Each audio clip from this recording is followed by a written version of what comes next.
3 questions for a non-human being, what would you ask? By Maverick Star.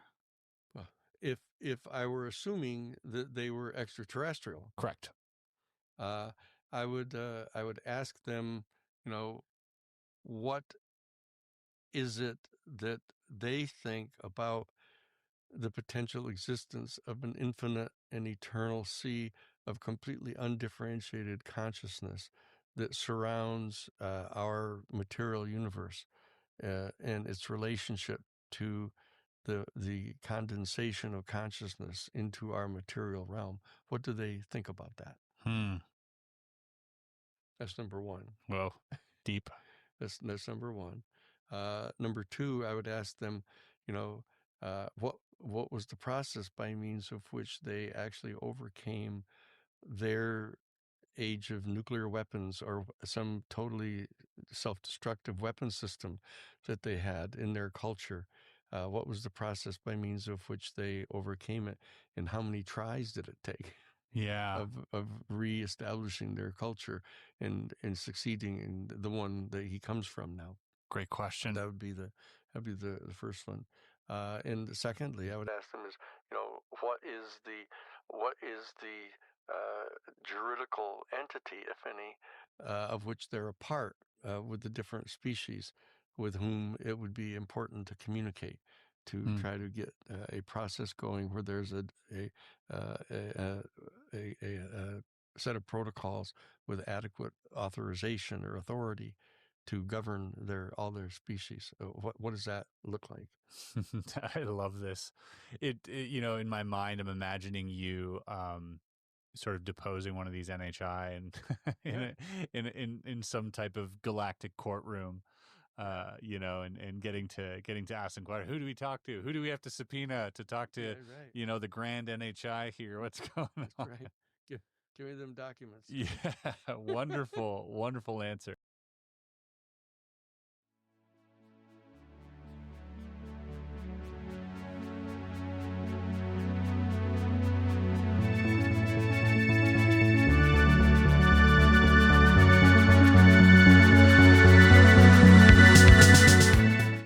Chris Ramsay, Area 52.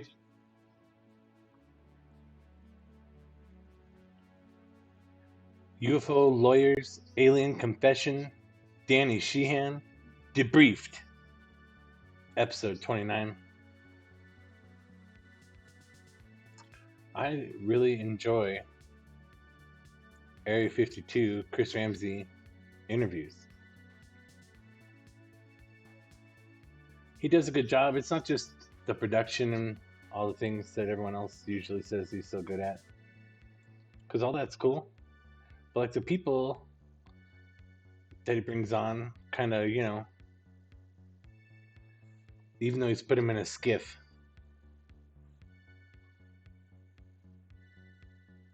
they're completely disarmed. He's probably been like pumping alcohol into them and doing magic tricks. So now they're just like, bleh. I don't know. It works out really well. Whatever he's doing, he does it well.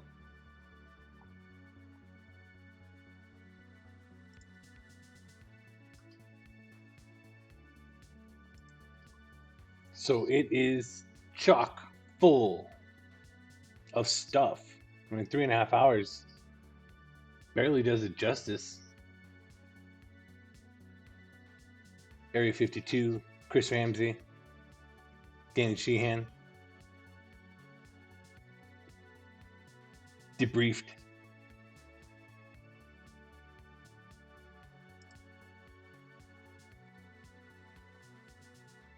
Renowned attorney and constitutional scholar Danny Sheehan joins the podcast for a deep dive into UFO disclosure.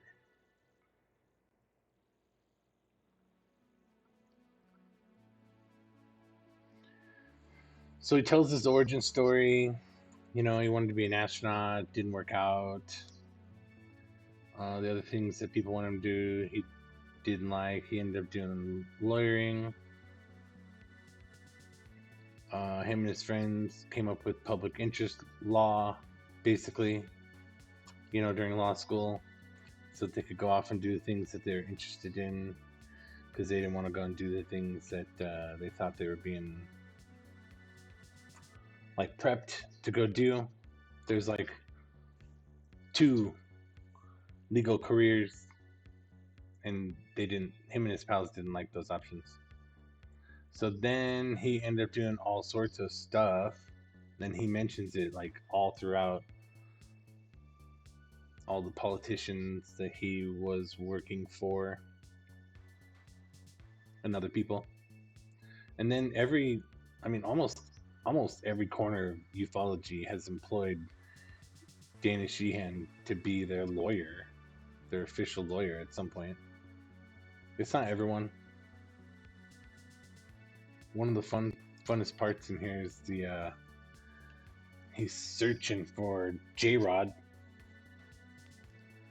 J-Rod's like a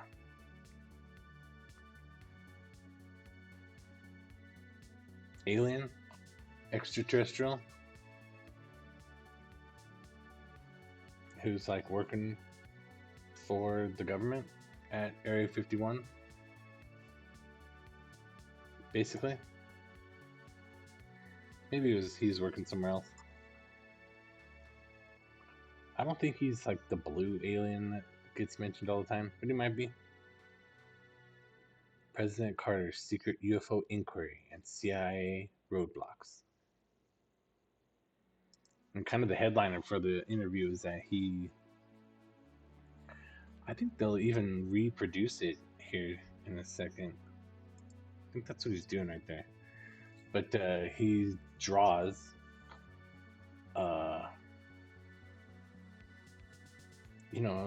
UFO, flying saucer that he saw. And I guess he was seeing this on some kind of like, that microfilm or whatever. So photos. He zoomed in on the alien writing. I'll do some more of the writing here in a second. That's a great UFO drawing right there. And he's got the guys. Those guys in there are the Air Force guys who are crash retrievaling, and they're wearing, I guess, military stuff, but cold weather gear. One of them's filming, the other one's taking pictures. They're walking around looking at it really close. So that's his first picture. This is gold. This part is gold. And so this is like going to be a zoomed in the writing that was on the calf. And so that's the story that he tells about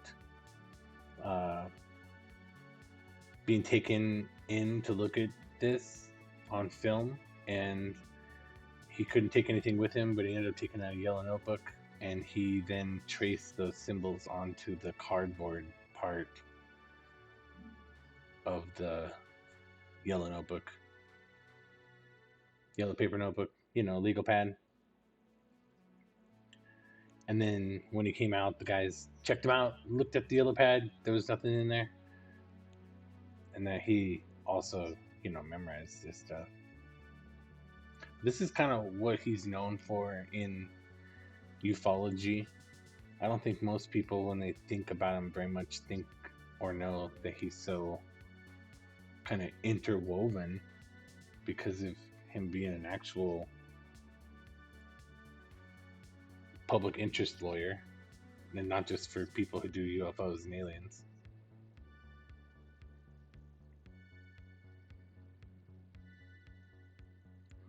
So most people don't know that he's involved in all this other stuff.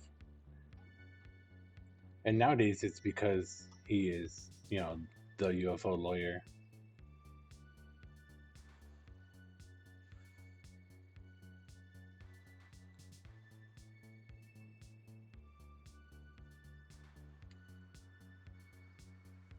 They're just comparing like some other renditions of extraterrestrial symbols and writing. think they're just showing Roswell.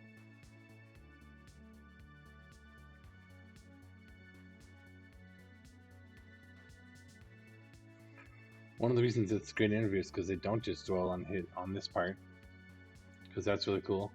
But then, you know, he was involved in everything. The Mormon Intelligence Connection, Scientology, the Scientology stuff, which they do, I guess it's 20 minutes. But the Scientology stuff is really fun. And I didn't, honestly, I don't know how many interviews I've seen with this guy, but I didn't really even realize he was that deeply involved with Hubbard. But he says, you know, as part of being recruited into being Hubbard's lawyer, he said, I need access to everything. And they said, okay. And then he had a little interview where he said, okay, now bring me the file on myself. And they were like, well, there's not a file. There were several people at the meeting. And one of the guys was like, well, there's not a file. And then a little bit of higher ranking dude said, well, yeah, there is. Go get it. And so he looked at the file on himself. And then he said, okay, now go get me whatever you think is your most sensitive file and bring that to me. And they were like, oh shit. I don't think he said what the most sensitive file was. But then he went on to talk more about UFO stuff that he saw and got involved in. And that's how we spend, I mean, it's only 20 minutes on just Scientology, but the next hour in here is about remote viewing. Not just remote viewing, but remote viewing is really important because he said that the Scientologists were doing it also and had their own files. So they do remote viewing, they do all the CIA remote viewing stuff, you know, which is Area 52's kind of like place. That's how they get into Gorbachev nuclear disarmament. And because he's now involved with government people and legal people because of all of his other jobs, but also because of Scientology, now when he's off doing things and traveling places, the Russians are talking to him. And the initial bridge seems to kind of be because of UFOs and aliens. But then that somehow gets him involved in, basically, he's describing himself as a go-between for, you know, the Americans and the Russians.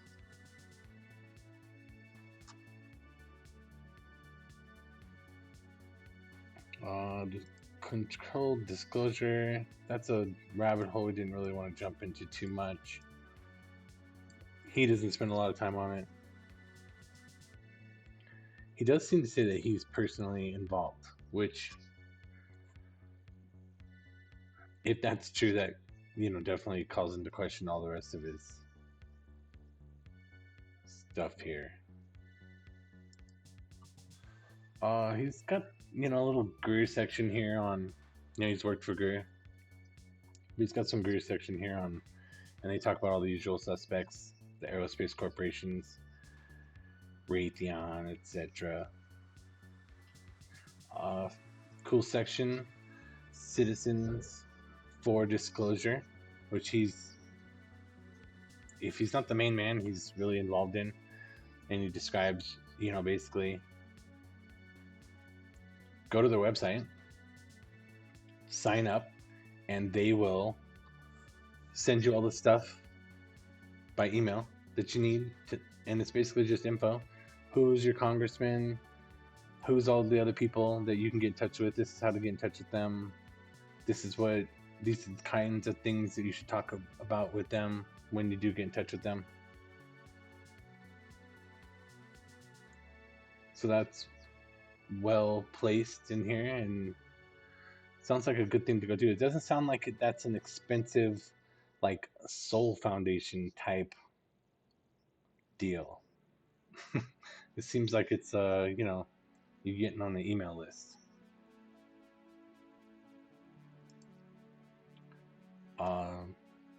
as they scroll through basically every topic there is. They go through the black budget stuff. It's one of the things, as he's talking like a lawyer, he says, well, if we were going to go in there and try and get what we're going to get, if we had the power to go after people, then yeah, we'd ask for all the documentation regarding funding of all the black budget programs, including unspecified, non-waivered, special access programs.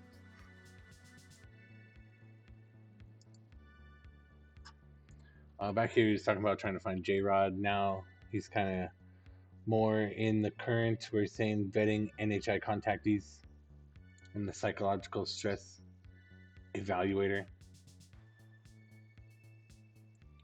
It's like, yeah, and there's these other things involved with consciousness, etc. People are running into aliens or something, and it's doing something to them.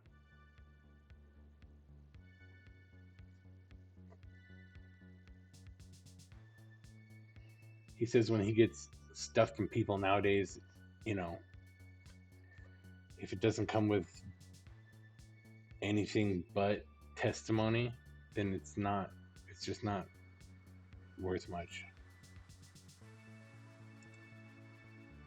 Talk legal for a little bit. It's not long. He is a lawyer. All throughout here, he's peppering all the different people he'd worked for. And even making sure to say, look, there was times where they wanted me to work for really bad people, and I wouldn't do it.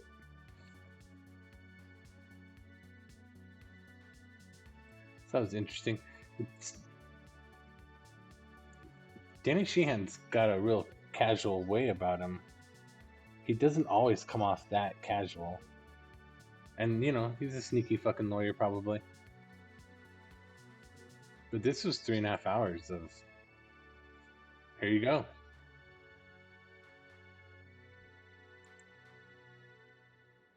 Recommend spending the time to get through it. Our buddy Chris Ramsay, Area 52, he does not disappoint with this.